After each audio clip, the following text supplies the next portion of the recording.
গহীন এক বনে মিচকে শিয়াল তার পরিবার নিয়ে বাস করত। মিচকে শিয়াল এইবার গরমে আখ চাষ করেছিল। এমনই একদিন, এইবার যে গরম পড়েছে, আখের রস মনে হচ্ছে ভালোই বিক্রি হবে। অনেক পরিশ্রম করে আখ চাষ করেছি। বউ, আমি একটু আখের জমিতে গেলাম, তুমি গুহার কাজগুলো সেরে নাও। আখের জমির আবর্জনাগুলো পরিষ্কার করে আমি সন্ধ্যার মধ্যেই গুহাতে ফিরে আসবো। আচ্ছা আচ্ছা ঠিক আছে। কত কথা বলে রে বাবা, একবার শুরু করলে ক্যাসেট আর বন্ধই করতে চায় না। আমি কি এখন তোমার কথার জবাব দেব, নাকি গুহার কাজ শেষ করব? হ্যাঁ, যেখানে যাবার যাও তো দেখি, আমাকে আমার কাজ করতে দাও।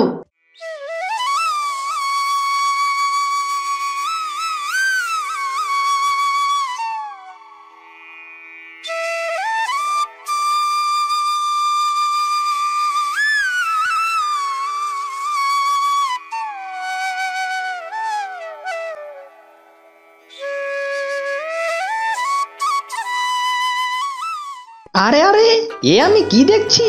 এত সুন্দর আখ আমার এক পাশ দিয়ে কমে গেছে মনে হচ্ছে। নিশ্চয় কোনো চোরের কাজ হবে। না, এভাবে আখ চুরি হতে দেওয়া যাবে না। আমাকে কিছু একটা করতেই হবে। কাল এসে আখের জমির চারপাশে ভালো করে বেড়া দিয়ে দিব, তাহলে চোর তো দূরের কথা, কোনো গরু ছাগলও ঢুকতে পারবে না। এই বলে মিচকে শিয়াল সেখান থেকে চলে যায়।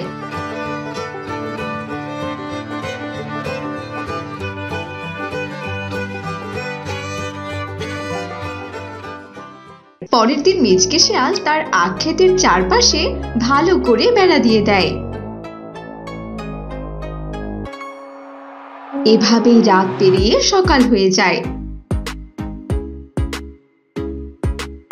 সকালে মিচকে শিয়াল আবারও তার আখের জমিতে আসে। এ কি, আমার জমিতে কে এভাবে রোজ এসে আখগুলো চুরি করে নিয়ে যাচ্ছে? চারিদিকে বেড়াও তো ঠিকই আছে, আমার এত বড় ক্ষতি কে করছে? এবার তো মনে হচ্ছে আমাকে নিজে রাতে এসে এই জমিতে পাহারা দিতে হবে, তাছাড়া আখ চোরকে আমি কিছুতেই ধরতে পারবো না। এরপর মিচকে শিয়াল তার গুহাতে চলে যায় আর তার বউ শিয়ালিনীকে সব কথা খুলে বলে। ওগো, এ তো ভীষণ খারাপ সংবাদ। তুমি আজ রাত থেকে আখের জমি পাহারা দিবে, কেমন? আমি তোমার জন্য একটা দেশি মুরগি নিয়ে এসেছি, খেয়ে তাড়াতাড়ি আখের জমিতে যাও।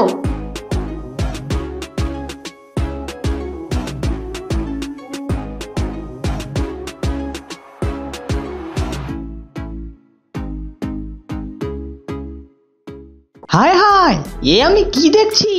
এই গরুই তাহলে আমার আখ এভাবে চুরি করে খায়। এই গরু, এই এই এসব কি করছিস? দাঁড়া দাঁড়া বলছি, তোকে আমি আখ খাওয়া বের করছি। মিচকের আওয়াজ শুনে উড়ন্ত গরু ভয় পেয়ে আকাশে উড়াল দেয়, আর তখনই মিচকে শিয়াল উড়ন্ত গরুর লেজ ধরে ফেলে। সাথে সাথে মিচকে শিয়াল উড়ন্ত গরুর সাথে আকাশে যেতে থাকে।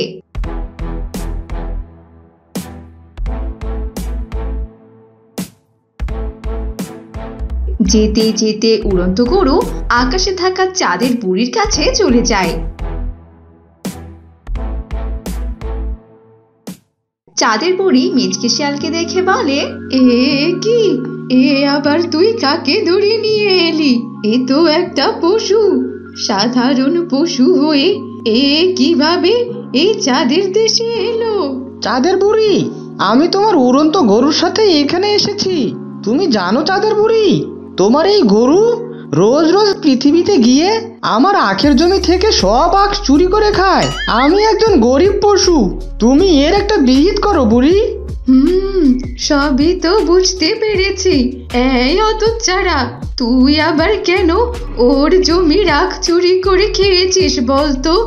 আচ্ছা বাছা, ও যেহেতু তোমার আখ চুরি করে খেয়েছে, তাই আমি তোমায় ক্ষতিপূরণ হিসেবে একটি সোনার থালা দিতে চাই। এসব কথা বলে চাঁদের বুড়ি মিচকে শিয়ালকে একটি সোনার থালা দেয়। শোনো বাছা, এই থালাকে তুমি যা বলবে এই থালা তোমাকে তাই দেবে।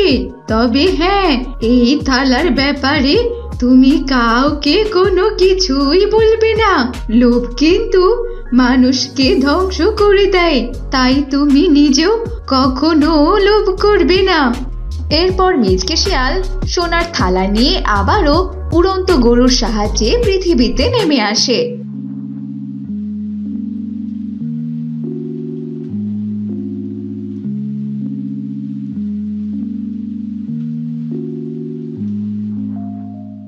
সোনার থালা মিচকের হাতে দেখে তার বউ তাকে বারবার জিজ্ঞেস করে, কিন্তু মিচকে শিয়াল তার বউকে কোনো কিছুই বলে না। এ নিয়ে তাদের মধ্যে প্রচুর দ্বন্দ্ব সৃষ্টি হয়। তাই মিচকে বাধ্য হয়ে তার বউকে সব কথা বলে। শোনো বউ, এ কথা তুমি কাউকে বলবে না, কথাটা যেন মনে থাকে। তোমার পেটে তো আবার কোনো কথাই থাকে না। এসব কথা বলে মিচকে সেখান থেকে চলে যায়।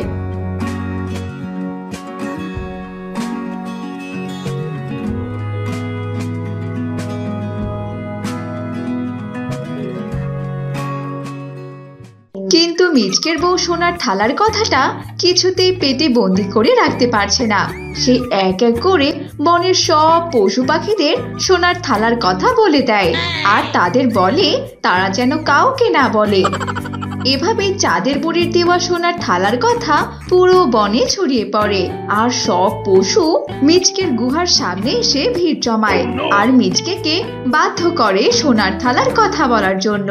এরপর মিচকে বাধ্য হয়ে সব কথা খুলে বলে, আর তারা সেই উড়ন্ত গরু দেখার জন্য রাতের বেলা সবাই মিলে আখের জমিতে চলে যায় আর উড়ন্ত গরুর জন্য অপেক্ষা করতে থাকে।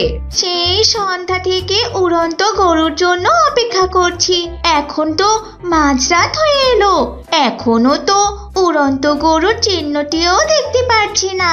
এদিকে যে মশার কামড় খেয়ে আমার গা একেবারে ফুলে যাচ্ছে। ছাগলটি এসব কথা বলতেই হঠাৎ করে আকাশ থেকে সেই উড়ন্ত গরু আখের জমিতে আসে আর আখ খেতে থাকে। এসব দেখে মিচকে বলে, হুস হুস হুস, এই গরু, এই তুই আবার আমার আখ চুরি করে খাচ্ছিস? দাঁড়া, দেখাচ্ছি মজা। ওরে বাবা রে, এ তো আমাকে ধরার জন্য এদিকে আসছে। পালাই বাবা, পালাই। এই বলে উড়ন্ত গরু আকাশের দিকে উড়াল দেয় আর পেছন থেকে মিচকে শিয়াল এসে গরুর লেজটা ধরে ফেলে। সাথে সাথে বনের বাকি পশুরা এক এক করে তাদেরকে ধরতে থাকে। এভাবে তারা চাঁদের দেশের কাছাকাছি চলে যায়। তখনই সবার নিচ থেকে বানর বলে, আরে বল্টু, চাঁদের বুড়ি যে তোকে সোনার থালাটা দিয়েছিল সেটা কত বড়? বানরের কথার জবাব দিতে মিচকে তার হাত দিয়ে সোনার থালা কত বড় সেটা দেখাতে ধরতেই সবগুলো আকাশের মাঝখান থেকে নিচে পড়ে যায় আর সবার কোমর ভেঙে যায়। দেখলে তো বন্ধুরা, বেশি লোভের ফল কখনোই ভালো হয় না। এই যে উড়ন্ত তাবিজ বাবা, নিচে নেমে আয় দেখি। তোকে আজ এমন কেলাবো না, তোর তাবিজ দেওয়া একেবারে বন্ধ করে দেব। আমার সাথে চিটিং বাজ মাইরি, এই বল্টুকে ঠকানো একদম ঠিক করিস নি তুই। ও বাবা, অনেক রকম পাগল দিয়ে মিলাইছো মেলা, ও বাবা অনেক রকম পাগল দিয়ে মিলাইছো মেলা, বাবা তোমার দরবারে সব পাগলের খেলা, বাবা তোমার দরবারে সব পাগলের খেলা। বন্ধু, তোকে আমার একটা কাজ করে দিতে হবে। এই বনের এক সুন্দরী শিয়ালনিকে আমি ভালোবাসি, কিন্তু তার বাবা মা আমাকে দু চোখেই দেখতে পারে না। তার জন্য উড়ন্ত তাবিজ বাবার কাছ থেকে এই তাবিজটা নিয়ে এসেছি। তাই বুঝি এই তাবিজ দিয়ে তুই তোর প্রেমিকাকে বশ করতে চাস? তা বন্ধু, আমাকে কি করতে হবে সেটা শুধু তুই বল, আমি এখনই করে দিচ্ছি। বন্ধু, কিছু দূর গেলেই একটা বড় গাছ দেখতে পাবি, আর সেখানেই আমার সুন্দরীর বাড়ি। তোর কাজ হলো এই তাবিজটা ওই সুন্দরীর গায়ে ছুঁড়ে মারবি। মাইরে, আর তাতেই কাজ হয়ে যাবে। আচ্ছা বন্ধু, আমি তোর কথা অক্ষর অক্ষরে পালন করব। তাহলে বন্ধু, তুই আমার জন্য এখানে অপেক্ষা কর, তোর প্রেমিকার গলায় আমি তাবিজটা পরেই আসছি। এসব বলে বিল্লু শিয়াল শিউলি শিয়ালিনীর বাড়ির কাছে যায়, আর শিউলি শিয়ালিনীকে দেখে অবাক হয়ে বিল্লু শিয়াল বলে, আরে আরে আরে, এ তো দেখছি আমারই দিলের রানী, যাকে একটি নজর দেখার জন্য রোজ নদীর ঘাটে বসে থাকি, যাকে দেখলে আমার হৃদয়ে বাঁশি বেজে ওঠে, আর সে সুন্দরীকে ভালোবাসো ওই শালার বল্টু। এ আমি কিছুতেই হতে দেব না, এমন কাজ করব না। শালা বল্টু, তুই আবার মজা পাবি। আর ঠিক তখনই সেখানে শিউলি শিয়ালিনীর মা শেফালি শিয়ালিনী চলে আসে। তা দেখে বিল্লু শিয়াল মনে মনে বলে, এই তো পেয়েছি, এই তাবিজ এবার সুন্দরীর মায়ের গলায় পরাবো, তারপর যা হবার হবে।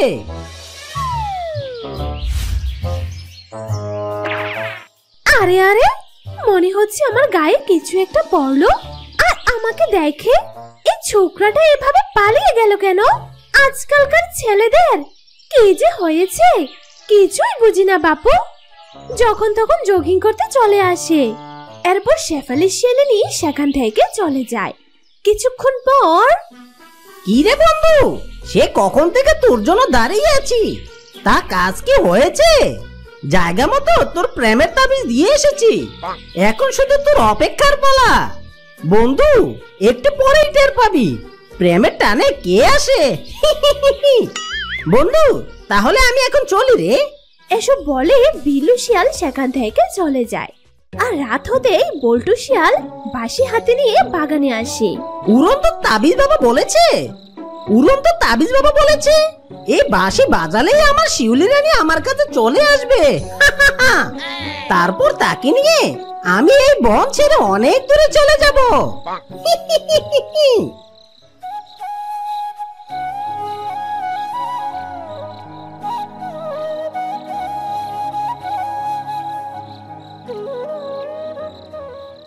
আরে আরে, এ আমি কি দেখছি? এ তো শিউলি রানীর মা। মাইরি, এর মাকে দিয়ে আমি কি করব? তাহলে কি তাবিজ বাবা আমাকে ভুল তাবিজ দিল? ওরে বাপরে, এই সাপগুলো দেখছি আমার দিকে এগিয়ে আসছে। মাইরি, পালা মিচকে পালা। এসব বলে বল্টু শিয়াল সেখান থেকে পালিয়ে যায়। ওদিকে শিউলি শিয়ালিনী তার মাকে ঘরে দেখতে না পেয়ে খুঁজতে খুঁজতে বাগানে চলে আসে। আর তার মাকে দেখে বলে, আরে আরে মা, তুমি এখানে? আর তোমাকে আমি খুঁজে খুঁজে হয়রান হয়ে যাচ্ছি। এই অন্ধকার রাতে তুমি এখানে কি করছো শুনি? আরে আরে আরে, তাই তো, আমি এই বাগানে এত রাতে কি করতে এসেছি? আমার তো কিছুই মাথায় ঢুকছে না। তা তুই এখানে কি করতে এসেছিস শুনি? আমি এখানে কি করতে এসেছি মানে? আমি তো তোমাকে খুঁজতে খুঁজতে এখানে চলে এলাম। এবার কথা না বাড়িয়ে আমার সাথে চলো দেখি। এই কথা বলে তারা মামি সেখান থেকে চলে যায়।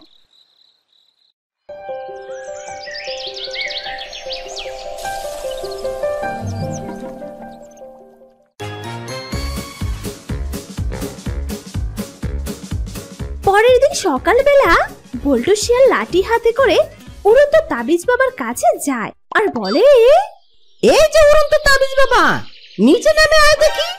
তোকে আজ এমন কেলাবো না, তোর তাবিজ দেওয়া একেবারে বন্ধ করে দেব। আমার সাথে চিটিং বাজ।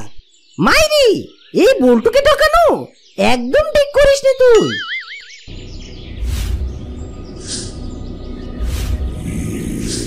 আরে বাচ্চা, শান্ত হো। আমি জানি তুই কেন এত রেগে আছিস। আমি তোর সাথে কোনো চিটিং বাজ করিনি, বরঞ্চ তোর সাথে চিটিংবাজি করেছে তোর বন্ধু। এরপর তাবিজ বাবা বল্টু শিয়ালকে সব ঘটনা খুলে বলে। তাবিজ বাবা, আমার বড্ড ভুল হয়ে গেছে। আপনার সাথে এমন ব্যবহার করে একদম ঠিক হয়নি। এখন আপনিই বলে দিন, আমার শিউলি রানীকে আমি কি করে পাবো? মাইরি। আরে তুই কোনো চিন্তা করিস না, আমি এখনই তোকে একটা পুতুল দিচ্ছি। এই নে পুতুল, এই পুতুল আজ থেকে তোর গোলাম। এই পুতুলকে তুই যা বলবি, এই পুতুল চোখের পলকে তোকে তাই করে দেবে। এসব বলে উড়ন্ত তাবিজ বাবা সেখান থেকে অদৃশ্য হয়ে যায়। কিছুক্ষণ পর,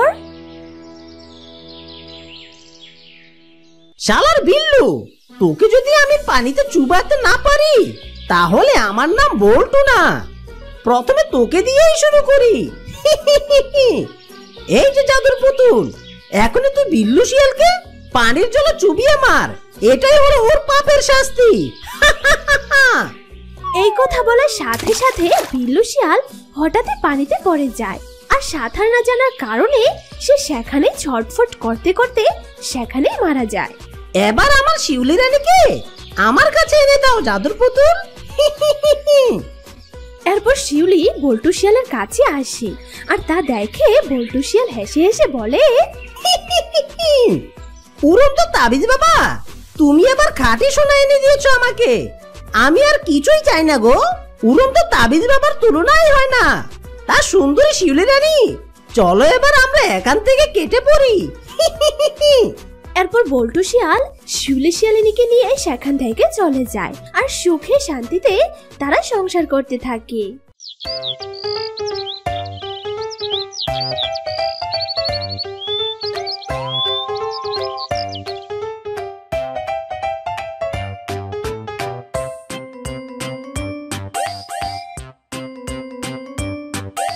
এই মিচকে, এক্ষুনি গিয়ে শাল গাছের কাঠ নিয়ে আয়। এই সামান্য কাজ করে সারাদিন বসে থাকিস? আমি এইটুকু কাজের জন্য তোকে বেতন দিয়ে পালতে পারবো না।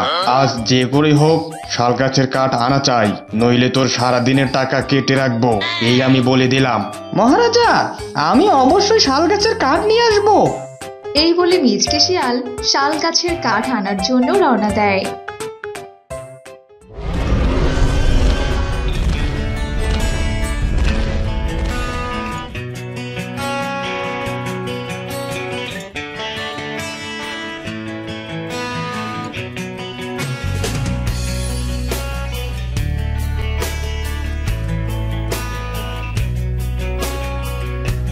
অনেক দূর তো চলে এলাম, এবারে তো শাল গাছের কোনো চিহ্নই দেখতে পাচ্ছি না। আর যদি কাঠ নিয়ে যেতে না পারি তাহলে আজ আমায় না খেয়ে থাকতে হবে। এই বলে মিচকে শিয়াল আবারও সামনের দিকে যেতে থাকে।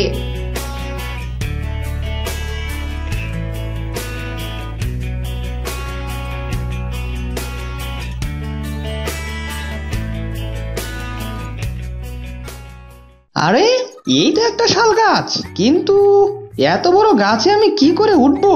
আমি তো গাছে উঠতে পারি না। না, আমাকে চেষ্টা করতে হবে, রাজার করা আদেশ বলে কথা।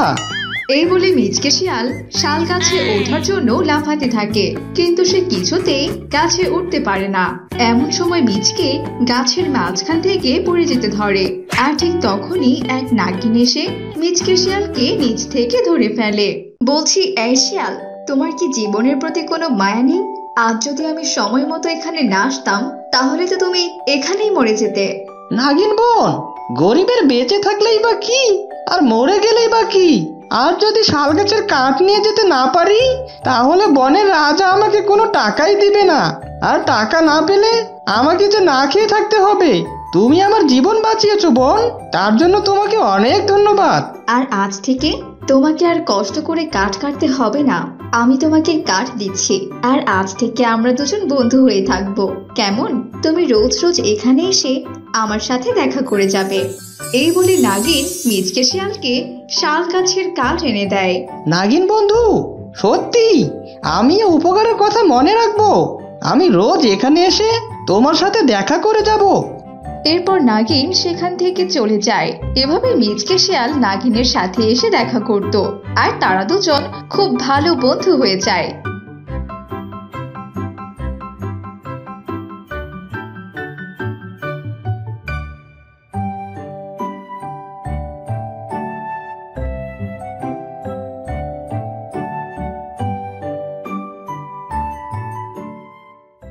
একদিন মিচকে শিয়াল নাগিনের সাথে দেখা করতে যায়, কিন্তু মিচকে অনেকক্ষণ অপেক্ষার পরেও নাগিনের কোনো দেখা পায় না। কি ব্যাপার, আজ নাগিন বন্ধুর কি হয়েছে? এখনো কেন এলো না? নাগিন বন্ধুর আবার কোনো বিপদ হলো না তো? নাগিন বন্ধু যে কোথায় থাকে তাও তো কিছুই জানি না। না, সামনে গিয়ে দেখি নাগিন বন্ধুর কোনো দেখা পাই কিনা।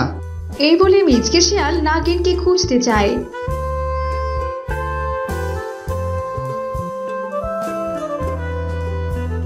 কিছু দূর গিয়ে মিচকে একটি গুহা দেখতে পায়। ওই তো একটি গুহা দেখতে পাচ্ছি, এটাই মনে হচ্ছে নাগিনের গুহা। এই বলে মিচকে শিয়াল গুহার ভেতরে প্রবেশ করে, আর নাগিনকে দেখে বলতে থাকে, আরে নাগিন বন্ধু, আমি তাহলে সঠিক জায়গায় এসেছি। আজ তোমার দেখা না পেয়ে তোমাকে খুঁজতে খুঁজতে এই গুহায় চলে এলাম। নাগিন বন্ধু, তোমার কি কিছু হয়েছে? তুমি কি অসুস্থ? না বন্ধু, আমি একদম সুস্থ আছি। আসলে আমি 4টি ডিম দিয়েছি, তাই সে খুশিতেই আজ আমি ঘর ছেড়ে কোথাও যাইনি। অনেক বছর পর আজ আমি আমার সন্তানের মুখ দেখতে পারবো, তাই ডিমগুলো দেখে রাখছিলাম। ঠিক আছে নাগিন বন্ধু, তাহলে আজ আমি আসি। দেরি হয়ে গেলে আবার বনের রাজা আমাকে অনেক কথা শোনাবে। তুমি তোমার ডিমগুলো দেখে রাখো। এই বলে মিচকে শিয়াল সিংহ রাজার কাছে যায়। মিচকের আসতে দেরি হওয়া দেখে সিংহ রাজা রেগে বলে, এই মিচকে, তোকে তো দেখে মনে হচ্ছে আমি এই বনের রাজা নই, তুই এ বনের রাজা। তোকে আর এখানে কাজ করতে হবে না, তুই এক্ষুনি এ বন ছেড়ে চলে যাবি। রাজা মশাই, আমাকে দয়া করে তাড়িয়ে দিবেন না। আসলে আমি আমার নাগিন বন্ধুর সাথে দেখা করতে গিয়েছিলাম। নাগিন বন্ধু আজকে 4টি ডিম দিয়েছে, তাই দেখতে গিয়ে আমার একটু দেরি হয়ে গেছে রাজা মশাই। কি বলছিস? নাগিনের ডিম? আরে বাহ, তুই তো আমাকে জব্বর খবর শোনালি। নাগিনের ডিম তো অনেক দামি। শোন মিচকে, এই বনে যদি থাকতে চাস তাহলে আমাকে ওই নাগিনের ডিমগুলো এনে দিতে হবে। আমি ওগুলো চড়া দামে বিক্রি করব। আর শুনেছি নাগিনের ডিম খেতে নাকি খুব মজা। আমি নাগিনের ডিম খাবো। হা হা হা হা। যা, তুই এক্ষুনি গিয়ে নাগিনের ডিম নিয়ে আসবি। রাজা মশাই, এটা তো আপনার অন্যায় আবদার। আমি বেঁচে থাকতে আমার নাগিন বন্ধুর ডিম আনতে পারবো না। এ কাজ আমি কখনোই করব না। প্রয়োজনে আমি এ বন ছেড়েই চলে যাব, তবু আমি এ অন্যায় কাজ করতে পারবো না।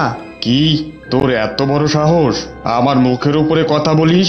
আমার কথা না শোনার পরিণাম কি হতে পারে তুই কি ভুলে গেছিস? না রাজা মশাই, আমি সব জানি। আমি আপনার কথা মানতে পারবো না। এই বলে মিচকে শিয়াল সেখান থেকে চলে যায়। কিছুক্ষণ পর, না না, এই সুযোগ আমি কিছুতেই হাতছাড়া করতে পারবো না। এই মিচকের বউ বাচ্চাকে গিয়ে এক্ষুনি ধরে নিয়ে আয়। এই, কে আছিস? মিচকের বউ বাচ্চাকে গিয়ে এক্ষুনি ধরে নিয়ে আয়, তাহলে দেখবি ওই নাগিনের ডিম সুরসুর করে আমার গুহায় চলে আসবে। হা হা হা হা।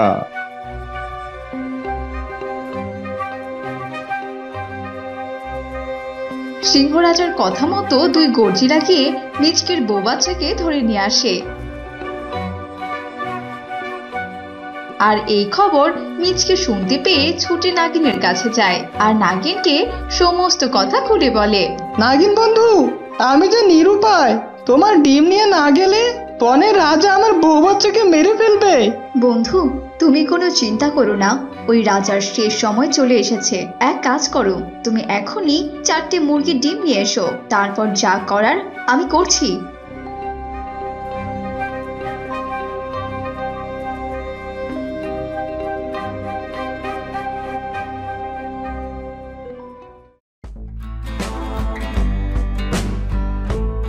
নাগিন বন্ধু, এই মুরগির ডিম দিয়ে এখন তুমি কি করবে? বন্ধু, এই 4টি মুরগি ডিমে আমি আমার নিজের বিষ দিয়ে দিচ্ছি, আর এই ডিম যখনই ওই লোভী রাজা খাবে ও তখনই মৃত্যুর কোলে ঢলে পড়বে। আর বন্ধু, তুমি এসব নিয়ে একদম ভয় পাবে না, আমি তোমার সাথেই আছি। এই বলে নাগিন ও মিচকে ডিম নিয়ে সিংহ রাজার কাছে যায়। আরে বাহ, নাগিনের ডিম! আমি এই ডিম বিক্রি করে অনেক টাকা পেয়ে যাব। এই গর্জিলা, এক্ষুনি 2টো ডিম অমলেট করে নিয়ে আয় আর মিচকের বউ বাচ্চাকে ছেড়ে দে। এরপর 2 গর্জিলা মিচকের 2 বাচ্চাকে ছেড়ে দেয়।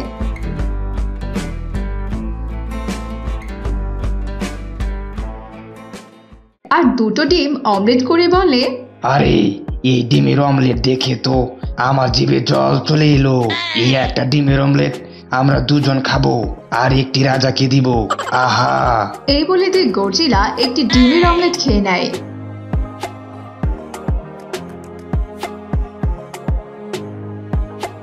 আর একটি সিংহ রাজাকে দেয়। সিংহ রাজা ডিমের অমলেট খাওয়ার সাথে সাথে সেখানেই ঢলে পড়ে। তার সাথে 2 গর্জিলাও মাটিতে লুটিয়ে পড়ে আর সেখানেই তারা মারা যায়। বন্ধু, এই সিংহ রাজার এই বনের রাজা হওয়ার মতো কোনো যোগ্যতাই ছিল না। আজ থেকে এই বনের রাজা হলে তুমি, আর এই সিংহাসনও আজ থেকে তোমার, কারণ তুমি একদমই লোভী নও। বন্ধু, এখন আমি তবে চলি, আমার ডিম থেকে যে বাচ্চা হওয়ার সময় হয়ে এসেছে। হ্যাঁ হ্যাঁ, ঠিক আছে বন্ধু, এবার তুমি যেতে পারো। এরপর নাগিন তার গুহাতে যায় আর গিয়ে দেখে তার 4টি ডিম থেকে 4টি বাচ্চার জন্ম হয়েছে। এটা দেখে নাগিন তো মহা খুশি, আর এই খুশিতে নাগিন বনের সকল পশুকে দাওয়াত করে খাওয়াতে লাগে।